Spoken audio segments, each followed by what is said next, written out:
శ్రీమాత్రే నమ. జయ గురు దత్తాత్రేయ నమ. ఈ వీడియోలో మనం మే 1వ తారీఖు నుంచి వృషభ రాశిలో ప్రవేశించినటువంటి గురుగ్రహ ప్రభావం కర్కాటక రాశి వారి మీదకి ఏ విధంగా ఉండబోతుంది. అయితే కర్కాటక రాశి వారికి గురువు 11వ స్థానంలోకి ప్రవేశించడం జరిగింది. ఎవరైనా సరే గురువు ఏకాదశ భావంలోకి రావాలని ఎదురు చూస్తూ ఉంటారు. 11వ భావంలోకి వచ్చినటువంటి ప్రతి గ్రహం కూడా ఖచ్చితంగా జాతకుడికి అనుకూలమైన ఫలితాలు ఇవ్వడం జరుగుతుంది. అయితే ఏంటంటే ఆ గ్రహం యొక్క కారకత్వాలను అనుసరించి ఆ గ్రహం ఏ ఏ భావాలకు ప్రాతినిధ్యం వహిస్తుంది, ఏ ఏ భావాన్ని వీక్షిస్తూ ఉంటుంది అన్న ఫలితాలు మాత్రం ఇవ్వడం జరుగుతూ ఉంటుంది. మరి గురువు ఈ కర్కాటక రాశి వారికి షష్ఠ భాగ్యాధిపతి. 6వ స్థానం అన్నది ఏంటంటే శత్రువులు, రోగాలు, రుణాలు తెలియజేస్తుంది.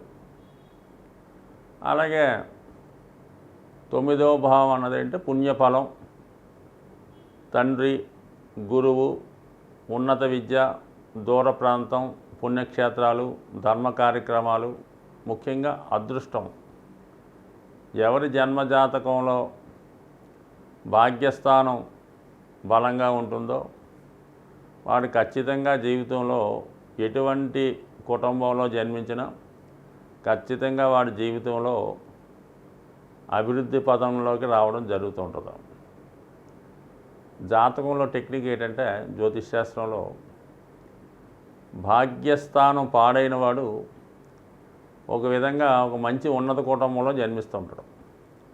జన్మించి రోజు రోజుకి వారి యొక్క వైభవం తగ్గి చివరికి జీరోగా మిగులుతూ ఉంటాడు అన్నమాట. అనేక మంది జాతకాలు పరిశీలించినప్పుడు మనకి ఇది అర్థమవుతుంటుంది. ఎప్పుడూ కూడా చిన్న స్థాయి నుంచి అంటే లేని స్థాయి నుంచి ఉన్నత స్థాయికి రావడమే అదృష్టం. ఎంత గొప్ప వంశంలో పెద్ద ధనవంతుల కుటుంబంలో జన్మించి చివరికి ఏకాకిగా ఎవరు లేకుండా ఎటువంటి ధనం లేకుండా మిగిలిపోవడమే జాతకుడికి దురదృష్టం అన్నమాట. సో ఏదైనా మరి అటువంటి అదృష్ట స్థానానికి గురువు కారకత్వం వహిస్తూ ఉంటాడు ఈ కర్కాటక రాశి వారికి. అటువంటి గురువు 11వ స్థానంలోకి రావడం వల్ల ఖచ్చితంగా అదృష్టకరమైన ఫలితాలు జాతకుడికి రావడం జరుగుతుంది. సో ఈ విధంగా జాతకుడికి మరి ముఖ్యంగా రుణ ప్రయత్నాలు ఫలిస్తాయి. 6వ భావంలో ఉన్నటువంటి గ్రహం అక్కడి నుంచి 6వ భావంలోకి రావడం జరిగింది గోచారీత్యా. అంటే 6వ భావం ఈ ధనుసు రాశి గురువుకి మూల త్రికోణ రాశి. అక్కడి నుంచి 6వ భావంలోకి వచ్చి కర్కాటక రాశి వారికి 11వ భావంలోకి రావడం జరగడం వల్ల ఖచ్చితంగా జాతకుడికి రుణ ప్రయత్నాలు ఫలిస్తాయి. అంటే కొంతమంది ఏం చేస్తారు ఉంటారంటే చిన్న చిన్న చికాకులు ఉంటే మొత్తం అంతా ఒకేసారి ఒకే దగ్గర పెద్ద రుణాన్ని తెచ్చి అందరికీ బాకీలు తీసి ఒకే దాన్ని పెట్టుకుంటూ ఉంటారు. సో అటువంటి ప్రయత్నం మరి ఈసారి ఈ కర్కాటక రాశి వారికి నెరవేరే అవకాశం ఉంది. అంటే చాలా జాగ్రత్తగా వ్యవహరించాలి. ఇక్కడ అష్టమ శని ప్రభావం వీళ్ళకి ఉండడం వల్ల మరి గురువు కూడా శని భగవాన్ని కాదని ఫలితం ఇవ్వలేకపోతుంటాడు. అందువలన ఖచ్చితంగా మరి గురువు 11వ స్థానంలో ఉన్నప్పుడు కూడా జాగ్రత్తగా వ్యవహరించకపోతే ఇబ్బందులో పడతారు. కాబట్టి మొత్తం మీద రుణ ప్రయత్నం ఫలిస్తుంది. చిన్న చిన్న రుణాల నుంచి బయటపడతారు. అయితే శత్రువులు మీకు సహకరిస్తారు. శత్రువులు అంటే మనకు విరోధులని కాదు, గతంలో మీకు రుణం ఇచ్చిన వాళ్ళు కూడా ఒక విధంగా శత్రువులు అవుతూ ఉంటారు అన్నమాట. ఎవడైతే ఈ విధంగా అప్పిస్తూ ఉంటాడో వాడు ఖచ్చితంగా శత్రువు మారుతుంటాడు. మళ్ళీ వాళ్ళే మీకు ఇప్పుడు ఉపయోగపడుతుంటారు అన్నమాట. సో అందువల్ల ఏంటంటే అది శత్రువులు మిత్రులుగా మారడం, అధిక మొత్తంలో ధనం రావడం జరుగుతూ ఉంటుంది. అయితే ఇంకా కూడా గురువు 11లో వచ్చాడు కదా అని మీరు ఏదైనా వ్యాపారం ప్రారంభించడానికి రుణ ప్రయత్నం చేసి కొత్త వ్యాపారం ప్రారంభిస్తే మాత్రం ఖచ్చితంగా దెబ్బతినే అవకాశం ఉంది.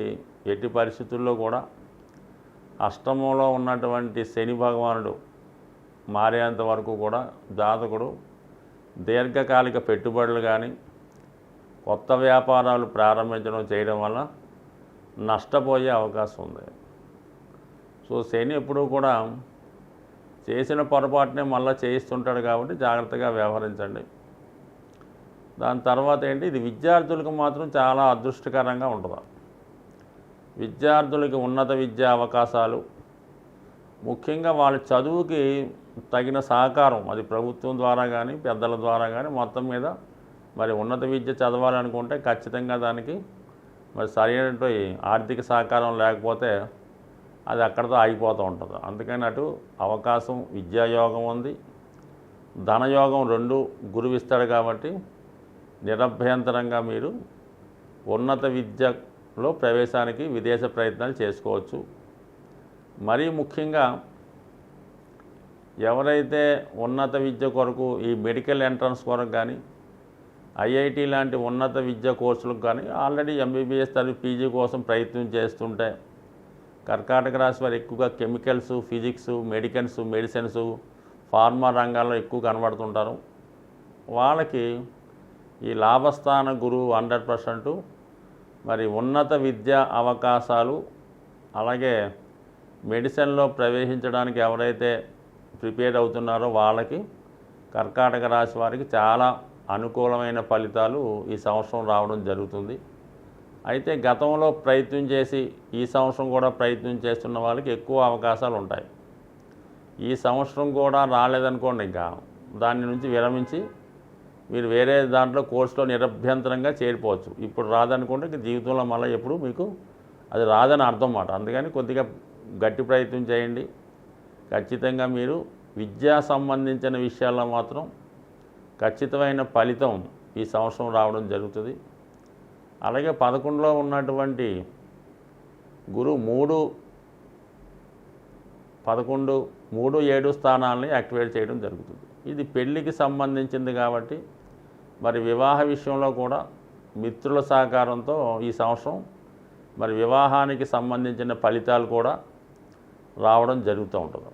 సో అందుకని వివాహ ప్రయత్నాలు కూడా చేసుకోవచ్చు, విదేశ ప్రయత్నాలు చేసుకోవచ్చు.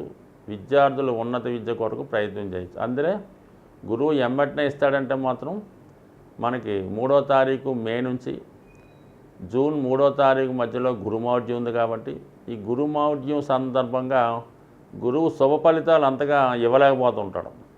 సో ఆ కారణం వల్ల శుభ ఫలితాలు ఆశించేవారు జూన్ మొదటి వారం వరకు ఎదురు చూస్తే దాని తర్వాత నుంచి గురువు స్వతంత్రుడై ఇంకా బలవంతుడై మీకు అదృష్టకరమైన ఫలితాలు ఇవ్వడం జరిగే అవకాశం ఉంది. ఈ వారంలో అంటే మనకి ఫిబ్రవరి 11 నుంచి 17వ తారీఖు మధ్యలో ఒక అద్భుతమైనటువంటి సూర్యభగవానునికి సంబంధించినటువంటి పుణ్యతిథి రాబోతుంది. అదే రథసప్తమి. అంటే సూర్యభగవానుడు తన యొక్క దిశని మార్చుకొని ఇక్కడ నుంచి మీకు చలి తగ్గిపోయి హీట్ పెరగడం జరుగుతూ ఉంటుంది అన్నమాట. అంటే సూర్యుడు అక్కడ నుంచి నెమ్మదిగా బలవంతుడు అవుతూ ఉంటాడు. సో ఈ విధంగా 16వ తారీఖు ఫిబ్రవరి నెలలో వచ్చే రథసప్తమి కంపల్సరీగా సూర్యగ్రహ అనుగ్రహం కోసం ముఖ్యంగా సింహరాశి వారు, మకర కుంభరాశులు, అలాగే అన్ని రాశుల వారు కూడా సూర్యుని ఆరాధించడం వల్ల సూర్యుని యొక్క అనుగ్రహంతో మిగతా గ్రహాలు కూడా అనుగ్రహించి సరైనటువంటి ఫలితాన్ని ఇవ్వడం జరుగుతుంది. మీరు సూర్యుడిని ఆరాధించకుండా ఇతర గ్రహాల్ని అనుగ్రహం కోసం ఎంత ఆరాధించినా శూన్య ఫలితం మాత్రం రావడం జరుగుతుంది. అందుకని ముందుగా మీరు మరి ఈ కంపల్సరీగా ఈ రాశులు ఎవరైతే ఇబ్బందులు పడుతున్నారో, ఎవరైతే ఆనందంగా ఉన్నారో అందరూ కూడా ఈ రథసప్తమి రోజు విధి విధానంగా సూర్యోదయ టైంలో మరి సూర్యభగవాన్ని సాంప్రదాయబద్ధంగా పూజించి పాయసాన్ని నైవేద్యంగా పెట్టవలసి ఉంటుంది. అంటే పరమాన్నాన్ని తయారు చేసి అది మీరు సూర్యునికి నైవేద్యంగా సమర్పించి మీ కుటుంబ సభ్యులు తినడం వల్ల మీకు ఆరోగ్యం, ఐశ్వర్యం కూడా కలిగే అవకాశం ఉంది. సో ఏదైనా ఈ రాశి వారు చేసుకోండి. అలాగే మరి ఇక్కడ నుంచి కొన్ని రాశుల వారికి చాలా మంచి ఫలితం రావడం జరుగుతూ ఉంటుంది. రవి ప్రతి సంక్రమణానికి మారుతూ ఉంటాడు. మరి ఈ నెల 14వ తారీఖు అంటే 13వ తారీఖు సాయంకాలం 7:14 కుంభరాశిలో సంక్రమణం జరుగుతూ ఉంటుంది. వీలైతే ఆ రోజు కూడా సంక్రమణం రోజు అంటే మరి 14వ తారీఖున విధి విధానంగా ఉపవాసం ఉండి మరి ఆ రోజు నియమంగా ఉపవాసం ఉండడం వల్ల కూడా రవిగ్రహం యొక్క అనుగ్రహానికి పాత్రులయ్యే అవకాశం ఉంది. ఎవరికైతే ఐశ్వర్యం కావాలో, ఎవరికైతే ఆరోగ్యం కావాలో, ఎవరికైతే రాజకీయ పదవి ప్రభుత్వ ఉద్యోగం కావాలో కంపల్సరీగా వాళ్ళు సూర్యుడిని ఆరాధించడం వల్ల అతి శక్తివంతులై ఎవరి సహాయం లేకుండా మీకు మీరే సాధించుకునే శక్తి సూర్యుని యొక్క అనుగ్రహంతో లభించే అవకాశం ఉంది. అతి సింపుల్గా మరి మీరు ప్రతిరోజు సూర్యాష్టకం కానీ, ఆదిత్య హృదయం కానీ, కేవలం ఓం సూర్యాయ నమః అన్న చిన్న మంత్రాన్ని చదువుకున్నా, అంటే మనం ఏదైనా భక్తి శ్రద్ధ ఇంట్రెస్ట్ తప్ప గంటసేపు మంత్రాలు చదివినా పెద్ద ఉపయోగం ఉండదు. ఎటువంటి దాంట్లో భక్తి లేకుండా చాలా నమ్మకంతో చిన్న మంత్రాన్ని చదివినా సరే మీకు సంపూర్ణమైన బలాన్ని, ఐశ్వర్యాన్ని, ఆరోగ్యాన్ని సూర్యభగవానుడు ఇచ్చే అవకాశం ఉంటుంది. కాబట్టి కంపల్సరిగా వాళ్ళ స్థాయిని బట్టి సూర్యభగవాన్ని విధి విధానంగా మరి ఈ 16వ తారీఖు ఫిబ్రవరి రోజు పాటించి ఆ రోజంతా కూడా నియమంగా ఉండడం వల్ల సంవత్సరం మొత్తం మీరు నియమంగా ఉన్న ఫలితం వస్తుంది. కాబట్టి ఈ చిన్నపాటి రెమెడీని ఆచరించి మరి 12 రాశుల వారు సూర్యగ్రహ అనుగ్రహం పొందుతారని ఆశిస్తూ స్వస్తి.